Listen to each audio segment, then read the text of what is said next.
अपने आप को इसमें बहुत खुश महसूस करते हैं और इसमें किसी का हक नहीं है कि वो हमें दबाव दे कि हमें इसे उतार देना चाहिए, हमें ऐसे ही चलना चाहिए। न किसी के दबाव से निकाब लगाए हैं, न किसी के दबाव से उतारेंगे। जी। हम लोग की इज्जत है, हम लोग अपनी इज्जत क्यों उतार के चलेंगे? हम लोग अपनी इज्जत उतार के चलेंगे तो दुनिया तमाशा देखेगा ना। हिजाब तो नहीं उतरेगा, मरने के बाद ही उतरेगा। ढक लेने से लोगों को दिक्कत होती है। हाँ। हम लोगों का हिजाब है, लोग हम लोग की इज्जत है, अपनी सेफ्टी करते थे। हम लोग की इज्जत है, हम लोग अपनी इज्जत क्यों उतार के चलेंगे? लगाना नहीं छोड़ेंगे। हिजाब हमारा हमेशा रहेगा, मरते दम तक रहेगा। का खैर मकदम है। कर्नाटक हिजाब तनाज़े पर सुप्रीम कोर्ट की 2 रुकनी बेंच ने अपना मुनक़सिम फैसला सुना दिया है। बेंच के रुकन जस्टिस हेमंत गुप्ता ने कर्नाटक हुकूमत के स्कूल में हिजाब पर पाबंदी के फैसले को बरकरार रखा है, जबकि जस्टिस सुधांशु धूलिया ने हुकूमत के फैसले को मुस्तरद कर दिया। जस्टिस हेमंत गुप्ता ने अपने फैसले में कहा कि हुकूमत के फैसले के खिलाफ दायर अर्जियों को मैं मुस्तरद करता हूं, जबकि जस्टिस धूलिया ने अर्जी को मंजूरी दी और कर्नाटक हुकूमत के फैसले को मुस्तरद कर दिया। अब जबकि दोनों जजों का फैसला मुख्तलिफ है, तो मामले की समाअत लार्जर बेंच करेगी। अदालत के इस फैसले पर हम बात करेंगे आइन के जानकार और नौजवान आलिम दीन अबरार हसन अय्यूबी से। ये अबरार साहब, आपने आज देखा कि सुप्रीम कोर्ट के 2 जजों के बेंच ने हिजाब मामले पर अपना मुनक़सिम फैसला दिया है। इस फैसले का क्या असर होगा और इस फैसले की क्या अहमियत है, इस पर आप रोशनी डालें। कर्नाटका से मुताल्लिक बात शुरू हुई थी। वहाँ के कुछ स्कूलों में बच्चियां स्कार्फ बांध करके जाती थीं, उसका अपोज किया गया। गवर्नमेंट की तरफ से एक ऑर्डर पास किया गया और उसके ज़रिए से मुस्लिम बच्चियों के स्कार्फ बांधने पर पाबंदी लगाई गई। और जो विजुअल्स हमारे सामने आए उसमें बसा औकात ये भी देखा गया कि लेडीज टीचर्स हैं, सीनियर टीचर्स हैं, उनको भी स्कूल के गेट पर रोका गया, जबरदस्ती उनका बुर्का उतरवाया गया और बच्चियों के लिए भी मुश्किलात पैदा हो। बिल्कुल, ये तो बैकग्राउंड है जिसको हर कोई जानता है। आज जो हुआ वो क्या था, पहले उसको समझा जाए।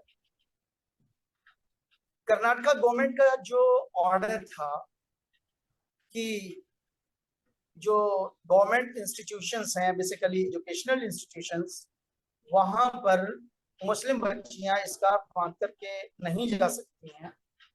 उस गवर्नमेंट ऑर्डर के अगेंस्ट मुस्लिम बच्चियां कर्नाटका हाई कोर्ट पहुंची और वहां पर अपनी बात रखी कि ये हमारे राइट्स का वायलेशन हो रहा है, हमारा बुनियादी हक है, फंडामेंटल राइट है कि हमें स्कार्फ के साथ क्लासरूम में जाने की इजाज़त दी जाए।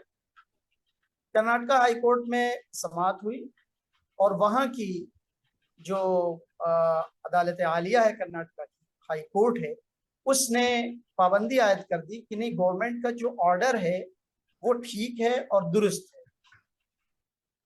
और वो जब ऑर्डर को दुरुस्त करार दे दिया तो उसी वक्त पिटिशनर्स ने ये कहा, उसी वक्त जो वहां पर आए थे पिटिशनर्स, उन्होंने कहा कि हम इस गवर्नमेंट के ऑर्डर को भी और जो अदालत आलिया का फरमान है उसको भी सुप्रीम कोर्ट में चैलेंज करेंगे। चुनांचे वो सुप्रीम कोर्ट में चैलेंज हुआ, उसकी समाअत हुई और फिर आखिरकार आज उसका फैसला सामने आया। और फैसला किस तरह सामने आया कि डाइवर्जेंस है, यानी ओपिनियन में डिफरेंस है। उसमें एक जस्टिस धोलिया साहब हैं, उन्होंने कहा कि नहीं, हम इसको जो है वो इस तरह से देखते हैं कि बच्चियों के जो राइट टू एजुकेशन का मामला है, जो पढ़ने का अधिकार है, वो एक छोटी सी चीज की वजह से उसमें कोई पाबंदी नहीं आनी चाहिए।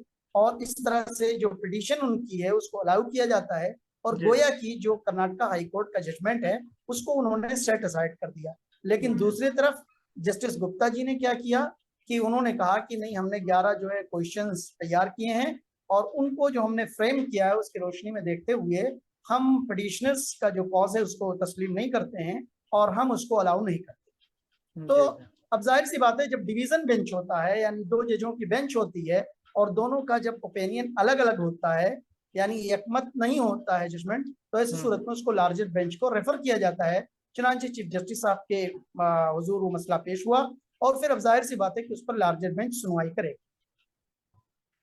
क्या हिजाब की क्या जी। अहमियत है इस्लाम में, इस पर जरा रोशनी डालें, क्योंकि इससे पहले कर्नाटक हाई कोर्ट में ये मामला आ चुका है कि हिजाब इस्लाम का लाजमी हिस्सा नहीं है। जहां तक बात है, ये जो बात कही जा रही है कि हिजाब इस्लाम का एसेंशियल पार्ट नहीं है या एसेंशियल प्रैक्टिस नहीं है, तो इस सिलसिले में सबसे पहली बात तो ये है कि इसमें दो बातें हैं, एक है बुर्के का पहनना और एक है सर पे स्कार्फ का बांधना। मैं जिम्मेदारी के साथ कह रहा हूं कि दोनों में थोड़ा सा डिफरेंस है, उसको समझना जरूरी है। जहां तक मामला सर पे स्कार्फ के बांधने का है, वो लाजमी तौर पर इस्लाम का एसेंशियल पार्ट है।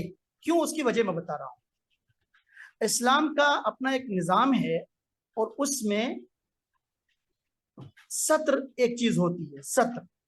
सत्र का मतलब वो हिस्से कि जिनका ढकना जरूरी है, लाजमी है।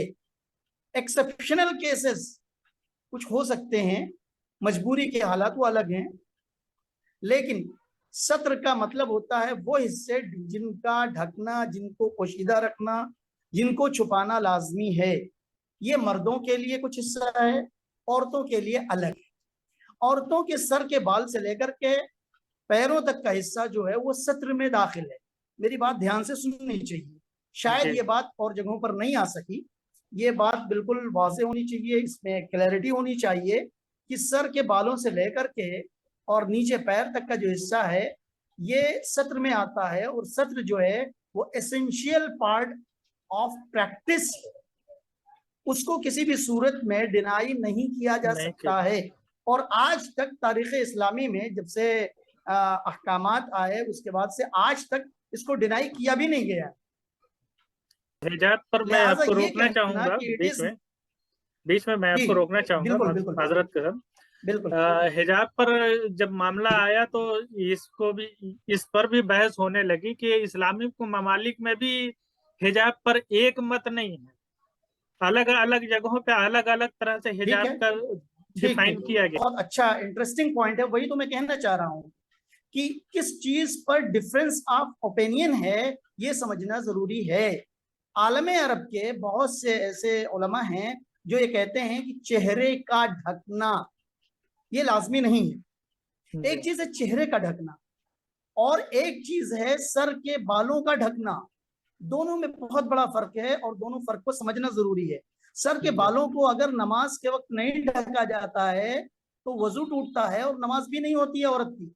मर्द की बात मैं नहीं कर रहा हूं। मुल्क में दीगर मजाहिब के मुकाबले में मुसलमानों में शरह खानदगी बहुत कम है, और मुसलमानों में खास तौर से खवातीन की जो शरह खानदगी है वो बहुत ही अबतर है। ऐसे में जब कर्नाटक हिजाब का मामला उठा और बहुत से बच्चियों ने तालीमी इदारे में जाना छोड़ दिया, तो इससे तालीमी नुकसान हुआ है। इसके लिए क्या सूरत हाल, क्या हिकमत अमली इख्तियार की जा सकती है? आज का जो वर्डिक्ट है वो भी देखने के काबिल है। जस्टिस धोलिया साहब का जो अपना रिमार्क है वो प्रोग्रेसिव नेचर का है। किस वजह से मैं कह रहा हूँ, वो ये कह रहे हैं कि एक छोटा सा अगर इशू आ रहा है तो उसको लेकर के बच्चियों के एजुकेशन को इंक्रोच करना और एजुकेशन से रोकना, ये प्रोग्रेसिव जो है सोच हो ही नहीं सकती है रोकने वाली।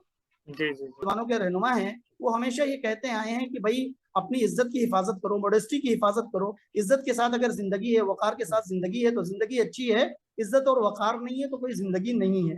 तो यकीनन अच्छाइयों पर उभारना, इसको किसी और एंगल से देखा जा रहा है तो मैं समझता हूँ कि ये देखना गलत है। दूसरी बात कि मैं वो कह रहा था कि पब्लिक ऑर्डर का इससे इशू नहीं पैदा हो रहा है। दूसरी बात, मोरालिटी की बात अगर आप करें तो मोरालिटी के अगेंस्ट में कोई चीज हो तब पाबंदी लगाई जा सकती है, और जो स्कार्फ है ये कतई तौर पर मोरालिटी के अगेंस्ट में नहीं है बल्कि मोरालिटी को बढ़ावा देने वाली चीज है। तीसरी चीज है हेल्थ, पब्लिक हेल्थ। क्या इससे पब्लिक हेल्थ को कोई खतरा है? हरगिज ऐसा नहीं है। क्या इसके पहनने की वजह से किसी दूसरे के किसी फंडामेंटल राइट का वायलेशन हो रहा है? हरगिज नहीं हो रहा है।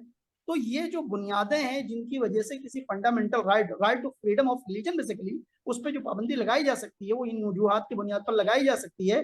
तो मैं समझता हूँ कि आइन ने खुद ही बताया है कि कब पाबंदी लगाई जा सकती है। तो आइन ने जो राइडर्स दिए हैं उनको अगर देखा जाए तो मैं समझता हूँ कि पाबंदी लगाने वाली कोई बात नहीं आती है। जी जी, बहुत बहुत शुक्रिया, आपने इतनी तफसीली मालूमात दी। उम्मीद है कि ये मालूमात हमारे नाजरीन को फिर फायदा